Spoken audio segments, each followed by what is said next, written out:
Good morning. Good morning, everyone. This is Bagadon at Stock Market Caddy. It is July 11th. Looking forward to the upcoming week. It's 10 a.m. We're seeing chart after chart after chart of the S&P. S&P seems to have the focus right now because of this long extended trend line that you see everybody drawing. Um, one thing about trend lines is they get redrawn, redrawn, redrawn. There's a little trick to them. Once the trend gets broken, that's fine. But if it turns around and makes a new high, they then put the trend line on the low of where the trend previously got broken. So be careful. Be very careful following these charts with, oh, break the trend and the bottom is in sort of thing. We're going to show you something a little bit different that we like to use that gets you really inside the price action.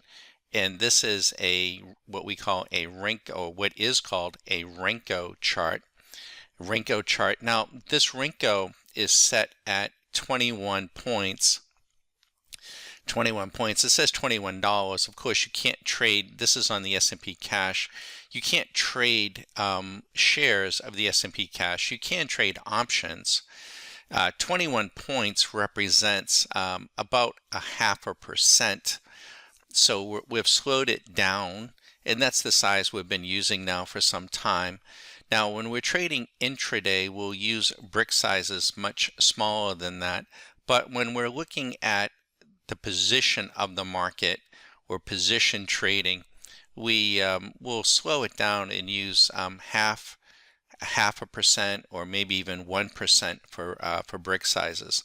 But we're going to stay with our 0.5%, give or take, at 21 points. And let us show you a couple of things of what's going on. First thing is, this is a automated indicator. Automated. I did not type this in. This was typed in by the computer. And it's telling us you might want to favor the long side. And you might be saying, well, no shit. I get it. The bulls are actually the bears. Bulls are frustrated too, I think, but the bears are more frustrated.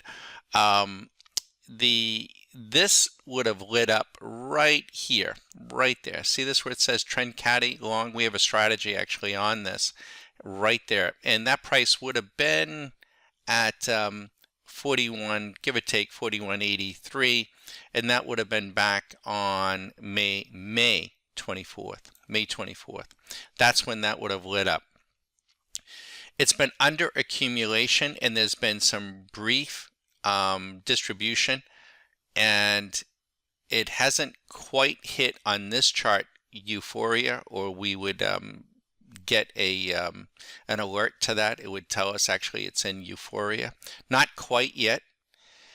And what else can we glean from here? The first thing is that this is actually counting the ABC legs. We have what we call a high 7, a low 1, and a high 2. We got 7 21-point bricks, pretty big move, a very shallow pullback, and now yet another breakout. Now, this is a pretty strong combination. It is. I wish it wasn't, but it is. It's entirely possible, if not likely, but possible, that we could go another 5 or more, but certainly could go another 5 more bricks up to match this 7 count. Now, I'm not saying it's going to, but I'm saying it isn't, unfortunately, it isn't a bearish setup on what we're looking at right here, right now. Now, it can change, right? It can change overnight, because this is looking not at a daily chart or a weekly chart. This is looking at the actual price action.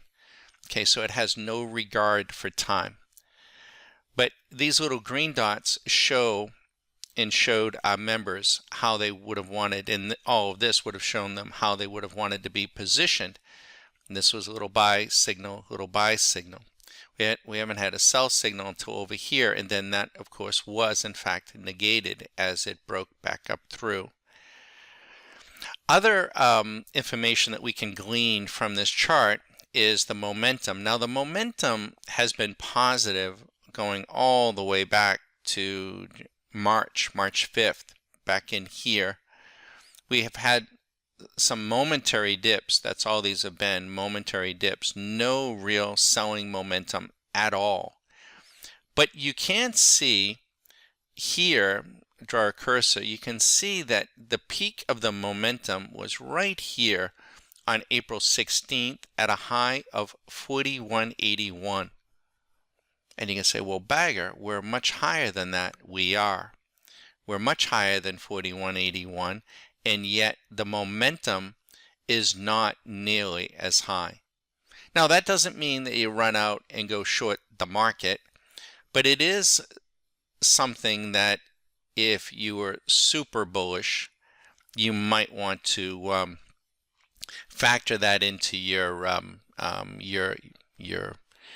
bailiwick, into your analysis, because we don't have the momentum up here that we had when we first got up here. Now, when we look at, these were previous support points, and you can see even from back here in March, here's a level of support, we step up, step up, step up, and here are the swing points right here, right here, right here, and we will frequently, and we'll count them. So here's a swing low, one, without being broken, by the way, without being broken. So we have it 1 here, 2, 3, 4.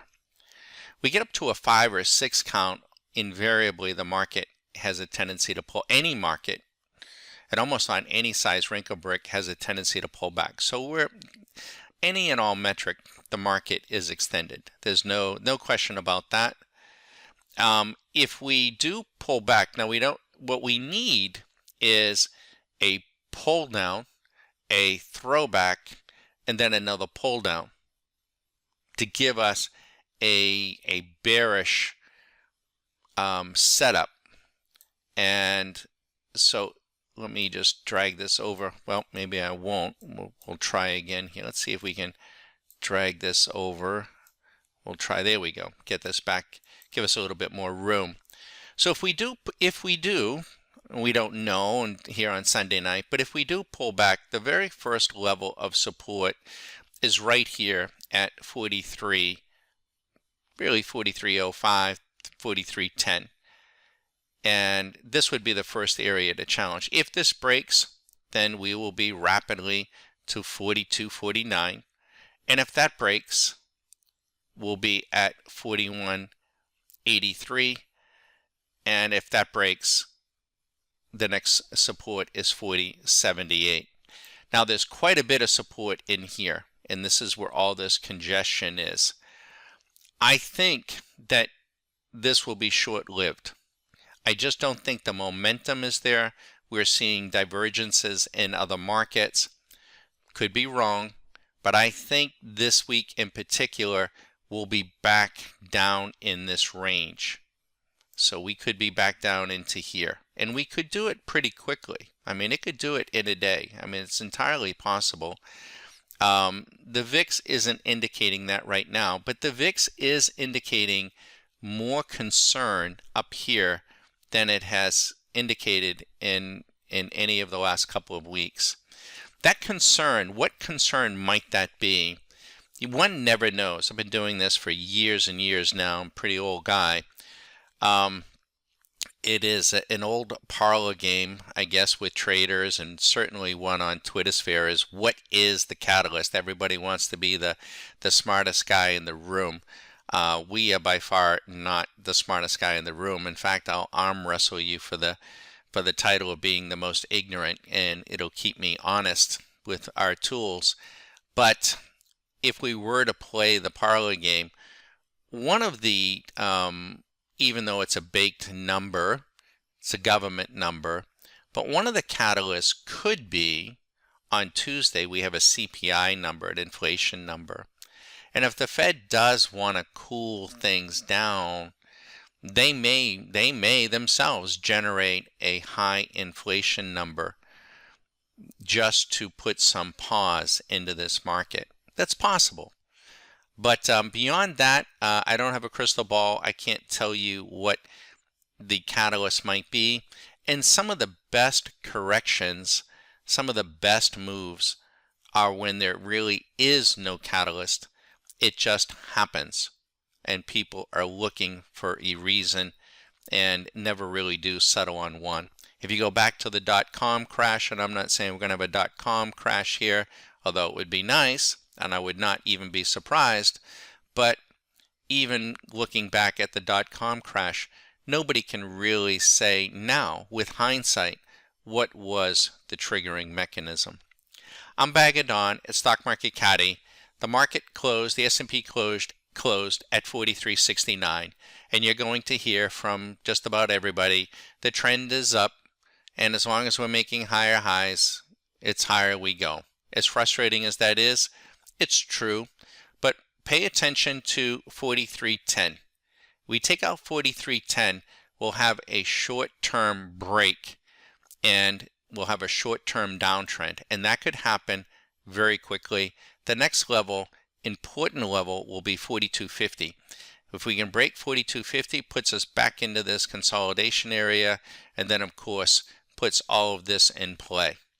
And if we ever get down to 40.80 and break 40.80, then the midterm, medium-term trend is down, most certainly, and all hell will break loose. We wish everyone good luck. We wish the bulls good luck. We wish the bears good luck. If you have been riding this market, good for you.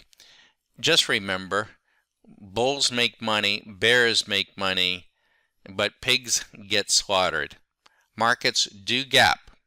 They can gap on a Sunday night down. They can gap on a Monday. Good luck to you all. If you want to chat with us as to who we are and what we're about, we're a mentoring site. Be sure to visit stockmarketcaddy.com, and my phone number is 813-758-8263. And yes, our annual members have all of these automated tools sitting on their desktop.